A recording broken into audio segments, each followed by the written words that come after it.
नमस्कार, क्षेत्रीय समाचार एकांश की कोविड-19 पर आधारित विशेष प्रस्तुति के साथ मैं पंकज सनवाल खुलबे। श्रोताओं, प्रदेश में कोविड-19 का चौथा चरण चल रहा है। राज्य सरकार ने गाइडलाइन जारी कर दी हैं।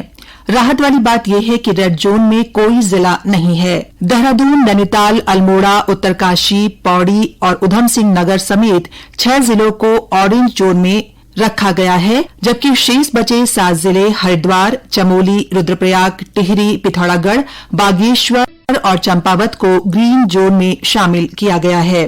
इस बीच मुख्य सचिव उत्पल कुमार सिंह ने लॉकडाउन के चौथे चरण के लिए गाइडलाइन जारी की हैं। 31 मई तक चलने वाले लॉकडाउन 4 में दुकानें और व्यावसायिक प्रतिष्ठान पहले ही की तरह सुबह 7 बजे से शाम 4 बजे तक खुलेंगे। चौथे चरण में भी मॉल, सिनेमा हॉल और शिक्षण संस्थान बंद रहेंगे, जबकि ऑनलाइन क्लास जारी रहेगी। स्पोर्ट्स कॉम्प्लेक्स और स्टेडियम खुलेंगे, जिनमें खिलाड़ी शारीरिक दूरी के मानकों का पालन करते हुए अभ्यास कर सकेंगे, लेकिन स्टेडियम में खेलों का आयोजन बिना दर्शकों के किया जाएगा। धार्मिक स्थानों पर भीड़ प्रतिबंधित रहेगी। सुबह 7 बजे से शाम 4 बजे तक लॉकडाउन में छूट रहेगी। हल्द्वानी, रुद्रपुर, काशीपुर, हरिद्वार, देहरादून, कोटद्वार में वाहनों का आवागमन ऑड और इवन नंबर से होगा। सरकारी कार्यालय 10 बजे से शाम 4 बजे तक खुलेंगे। अंतर्राज्यीय पब्लिक ट्रांसपोर्ट के बारे में जल्द फैसला लिया जाएगा। श्रोताओं, प्रदेश में चौथे चरण के लॉकडाउन की गाइडलाइन के बारे में और जानकारी लेते हैं मुख्य सचिव उत्पल कुमार सिंह से। भारत सरकार के जियो में आपने कल देखा होगा और ये प्रेस में भी पूरी तरह से इसका किया गया था। उसमें वर्जित जो एक्टिविटीज़ हैं उसमें एयर ट्रैवल को पूर्ण रूप से वर्जित रखा गया है। मेट्रो रेल हमारे यहाँ नहीं है। स्कूल कॉलेजेस इनको बंद रखने के निर्देश हैं, लेकिन ऑनलाइन और डिस्टेंस लर्निंग इनको प्रोत्साहित करना है, इन्हें कायम रखना है। होटल, रेस्टोरेंट्स, हॉस्पिटैलिटी सर्विसेज इन्हें अभी नहीं चलाया जा सकेगा। रेस्टोरेंट्स के किचन को चलाया जा सकता है, उनके माध्यम से जो होम डिलीवरी है, खाने का होम डिलीवरी है, उसे संचालित किया जा सकता है। Cinema hall, shopping malls, gymnasium, gyms, swimming के माध्यम से जो होम डिलीवरी है, खाने का होम डिलीवरी है, उसे संचालित किया जा सकता है। Cinema hall, shopping malls, gymnasium, gyms, swimming pool, entertainment park, theatre, bar, auditorium, assembly hall और इसी प्रकार के स्थान, वहाँ पर उनका संचालन संभव नहीं होगा। लेकिन अब की बार जो एक छूट दी गई है वो ये है कि जो स्पोर्ट्स कॉम्प्लेक्सेस हैं और स्टेडियम हैं उनको खोला जा सकेगा। वहाँ पर जो हमारे जो खिलाड़ी हैं वो वहाँ पे प्रशिक्षण कर सकते हैं और वहाँ पे खेल सकते हैं, लेकिन वहाँ पे किसी प्रकार के दर्शकों का आना जाना वो परमिट नहीं किया जाएगा, क्योंकि अभी तक ये सारे बंद थे और खिलाड़ियों को अब ये समय हो गया है और हम ये परमिट कर सकते हैं। इसी प्रकार से जो पूर्व में जो सोशल गैदरिंग थे, पॉलिटिकल गैदरिंग्स थे, एंटरटेनमेंट के कार्यक्रम थे, शैक्षिक कार्यक्रम थे, जो सांस्कृतिक या धार्मिक कार्यक्रम थे जहाँ की बड़ी संख्या में लोग इकट्ठा होते हैं, उन्हें भी वर्जित रखा गया है। और सभी धार्मिक स्थानों पे जो वहाँ पे पूजा पाठ इस प्रकार के कार्यक्रम तो संभव हैं, लेकिन वहाँ पे किसी प्रकार का जमघट है वो परमिट नहीं किया जाएगा। जैसा हमने आपको बताया कि जोन्स का डिमार्केशन भारत सरकार ने कुछ मार्गदर्शी सिद्धांत दिए हैं, के आधार पे राज्यों को ही ये फैसला करना है कि वो किस प्रकार की व्यवस्था करेंगे। जो राज्य सरकार में इसका आदेश और डिटेल्स भी जारी होंगे। मैं मोटी मोटी चीज़ें आपको बता दूं कि जो व्यवस्था इस समय चल रही है 7 बजे से 4 बजे तक की, ये व्यवस्था आगे भी चलती रहेगी। और आगे व्यवस्था जो स्थिति कैसी बनती है इसको देखकर फिर आगे विचार किया जाएगा। फिलहाल 7 बजे से 4 बजे तक जो व्यापारिक प्रतिष्ठान हैं, जो हमारे जो ऑफिसेस हैं, ऑफिसेस के लिए टाइम 10 से 4 रखा गया है। सचिवालय पूर्व 9:30 से 4 बजे तक खुलेगा और 4 बजे के बाद से राज्य में फिर पूर्ववत जो कर्फ्यू वाली स्थिति है वो बनाई रखी जाएगी।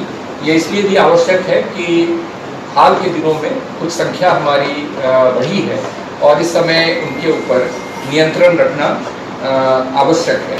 कुछ चीज़ें जो राज्य सरकार ने निर्णय लिया है, माननीय मुख्यमंत्री जी ने निर्णय भी ये किया है कि सारी दुकानें हमारे ऑरेंज और जो ग्रीन जोन्स हैं, राज्य में सारे ऑरेंज और ग्रीन जोन्स हैं, ये दुकानें सारी खुली रखी जाएंगी।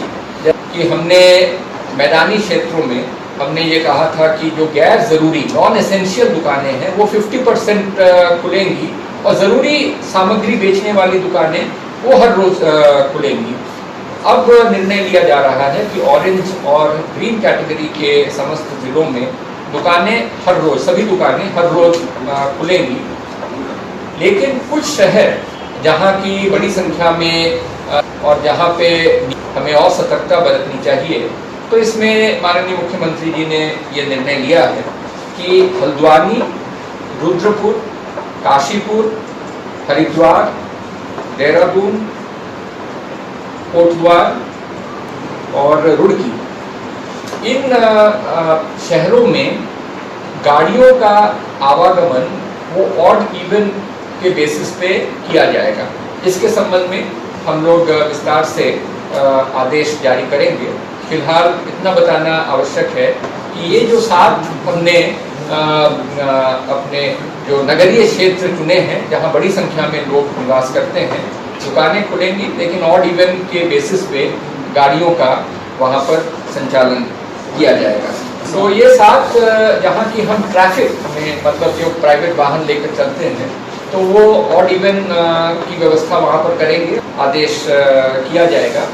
लेकिन दुकानें अब पूरे प्रदेश में सभी दुकानें खुलेंगी एक्सेप्ट जिनको भारत सरकार के उस आदेश से जो वर्जित हैं, जैसे मॉल्स को बंद रखने के आदेश है तो मॉल्स नहीं खुलेंगे। इसी प्रकार से सिनेमा इत्यादि जो हमने अभी आपको पहला लिस्ट बताया था। व्यावसायिक वाहन तो कभी भी रोक उन पे नहीं थी, जैसे ट्रक्स हैं उनके ऊपर रोक नहीं थी। एक चीज़ क्लियर हो गया, 7 बजे प्रातः से 4 बजे शाम तक ये सारी गतिविधियां होंगी।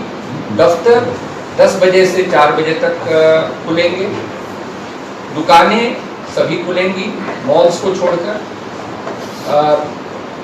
7 शहरों में जो हमारे बड़े शहर हैं वहाँ पर वाहनों का ऑड इवन बेसिस पे चलेगा।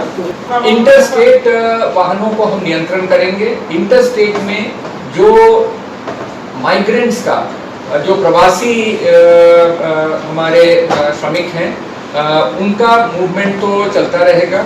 इसके अलावा जो कोई विशेष परिस्थिति में यानी कि स्वास्थ्य से संबंधित परिस्थिति में या कोई परिवार में ऐसा कोई फंक्शन हो जिसमें जो कि परमिटेड कैटेगरी में आता है तो वो परमिट किया जाएगा, लेकिन वो प्रायर परमिशन से ही होगा इस प्रकार का मूवमेंट, ताकि हमें जानकारी हो कि कौन आ रहा है, कहाँ जा रहा है और कब वापस जा रहा है, इसकी जानकारी हमारे पास होनी चाहिए।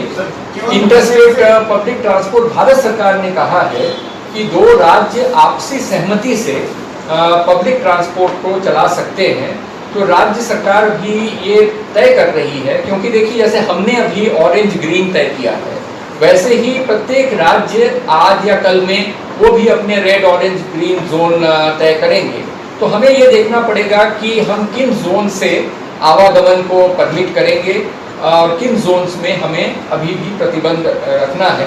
तो जैसे जैसे अन्य राज्यों की स्थिति क्लियर होती जाएगी हम इस व्यवस्था को और आगे। इंटरस्टेट पब्लिक ट्रांसपोर्ट के बारे में भारत सरकार का ये निर्देश है कि 2 राज्य आपसी सहमति से इस प्रकार के इंटरस्टेट वाहनों का मूवमेंट पब्लिक ट्रांसपोर्ट का कर सकते हैं। तो इंट्रास्टेट के ऊपर जो है इस समय भारत सरकार ने कोई पाबंदी नहीं रखी है। हमें ये देखना है कि हमारे कुछ बड़े नगरीय क्षेत्र हैं उनमें हम किस प्रकार से वाहनों का आवागमन को परमिट करेंगे और किस प्रकार से वहाँ पे सोशल डिस्टेंसिंग को भी बनाए रखने की व्यवस्था करेंगे। तो ये जो विस्तृत रूप से जो दिशा निर्देश जारी होंगे उसमें इन चीज़ों का समावेश किया जाएगा। जो कुछ प्रमुख निर्णय थे, आगे हमारी गतिविधियां किस प्रकार से चलेंगी, उसकी हमने आपको जानकारी दी है। कोरोना वायरस को एक लंबा समय हो चुका है, लेकिन कोरोना संक्रमण का खतरा अभी भी लगातार बना हुआ है। इसलिए अपने परिवार का स्वास्थ्य और समाज को सुरक्षित बनाए रखने के लिए जरूरी है कि आप कोविड-19 की बीमारी से बचने के लिए सरकारी दिशा निर्देशों का पालन करें, सतर्क रहें, सजग रहें, जागरूक रहें। नमस्कार।